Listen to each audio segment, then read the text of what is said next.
Gift-wrapped goodbye. The snow had turned the Whitmore estate into a vision of untouched wonder, white and pristine, a winter palace tucked into the heart of the countryside. The snowflakes danced on the wind, swirling around the tall, dark silhouette of the mansion, with its sprawling windows and warm, golden glow. It felt as though the Whitmore family was nestled in a different world entirely, one where time didn't exist, one where Christmas would always stay perfect. The Whitmores were not just wealthy, they were the epitome of privilege and tradition, a family whose name meant influence and power. Richard Whitmore, the head of the family, was a man whose wealth was matched only by his reputation. His wife, Elizabeth, was the picture of elegance, always poised, always smiling, always maintaining the family's impeccable status. Their children, James and Clara, were expected to follow in their footsteps, obedient, polished, and refined. This year, Christmas had promised nothing out of the ordinary. The Whitmores would gather, as they always did, in the sprawling living room of their grand home, exchanging designer presents and toasting with champagne. The same routine as always, one that had grown comfortable, even if it bordered on predictable. But this Christmas morning would hold none of that. When the family awoke and made their way to the living room, they were greeted with an impossible sight. Dozens of presents wrapped in shimmering silver and gold, placed neatly beneath the towering Christmas tree. It wasn't just a small pile of gifts. This was a mountain of boxes, each one pristine, each one adorned with the kind of ribbon that would catch the light just right as they were torn apart. No one could remember ordering these. No delivery service had come through the night, nor had any neighbour offered such gifts. It was as though they had simply appeared. Elizabeth stood at the edge of the pile, arms crossed, her eyes narrowing as though the gifts might spring to life at any moment. "Where did these come from, Richard?" Richard shook his head. "I have no idea. Did you invite someone over?" "No." Elizabeth's voice was uneasy. "Not a soul. It's like magic or a prank, but it doesn't make sense." James was already ignoring their worries, crouching to pick up a box with his name written in bold, elegant script.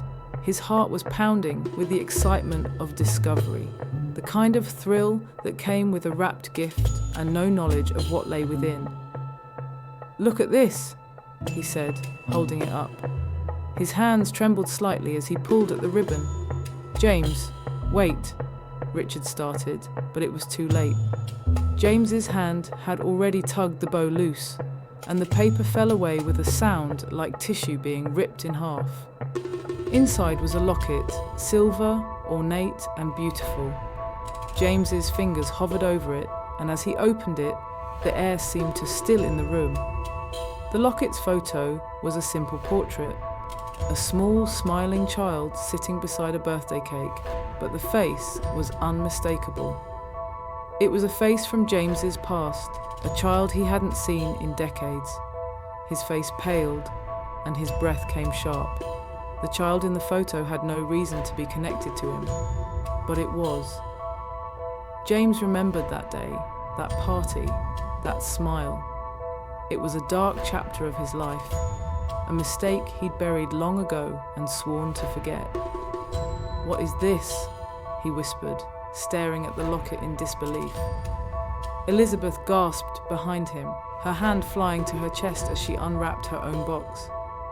Her hands trembled as she tore at the ribbon, uncovering a small photo album, old and worn. She flipped it open, the old photographs brittle and curled from age. The first photo was of a funeral, the grey sky, the solemn figures in black, the faces contorted with grief. Elizabeth's throat closed, her mind racing. She recognised each face, remembered the whispered conversations at that time, the secrets, the betrayal, the sharp sting of loss. "Elizabeth?" Richard asked, his voice unsure as he watched her pale face. Elizabeth couldn't answer. She was lost in the memories, flipping through the photos.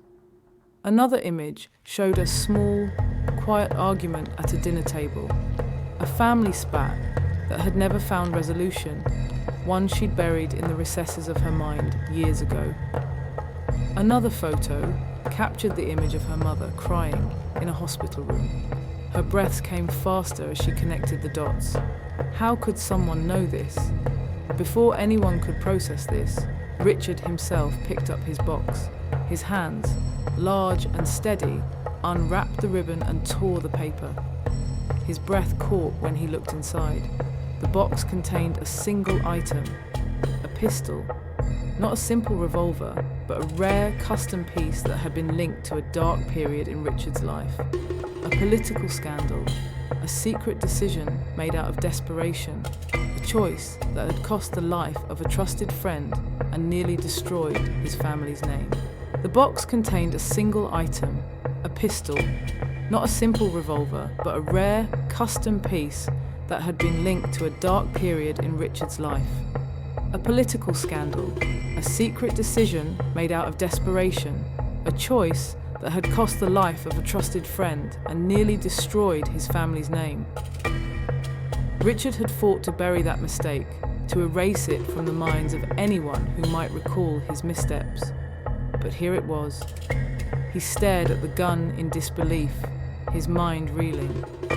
What is the meaning of this? Before he could answer himself, the air grew colder. Richard felt his body shake. The weight of the object in his hands heavier than it had ever been. His throat closed. Clara, his daughter, had been sitting nearby. She unwrapped her box carefully, unaware of the darkness unfolding. Her fingers brushed away the wrapping to reveal a small, delicate music box. She lifted the lid and a soft, haunting melody began to play. But as the notes filled the room, she froze, her smile fading. She looked down at the music box and her expression grew tense. Her hands trembled as she closed the lid. James, Elizabeth, Richard, one by one they were caught in the grasp of these gifts. The locket, the photographs, the gun, the music box, they were all clues, riddles, fragments of a memory the Whitmores had forgotten, buried beneath their wealth, privilege, and denial. Suddenly, James gasped again. His body gave a sharp, unnatural jolt, and before anyone could react, he disappeared. The air seemed to snap, as though he'd been pulled through a void. "James?" Richard shouted, but the sound was weak, uncertain. Elizabeth stumbled backward as her own hands shook. "What is happening?" Richard's gaze fell again on the pistol. His fingers gripped it tightly. He could feel the weight in his hand, heavier and heavier with each passing moment. It felt wrong. It felt alive. Elizabeth tried to speak, but her voice caught.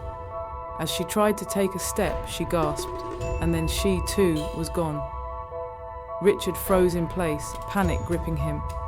He looked at Clara, who had tears streaming down her face as she clutched the music box. "Clara?" Richard tried to call, but his voice had already turned into a whisper. The air crackled as if the house itself were alive. The sound of footsteps on the snow outside grew louder. Richard could feel the sensation in his bones, like a second presence in the house, observing them, waiting. The door creaked open. The figure stood in the threshold, a shadow in a heavy hood, breathing steadily, staring back into the house with an air of knowing, an air of secrets. They hadn't come from nowhere, and yet they stood there, watching. The Whitmores had unwrapped their secrets. Their gifts had come with consequences. But what would happen next? The figure stepped inside, and the story was far from over.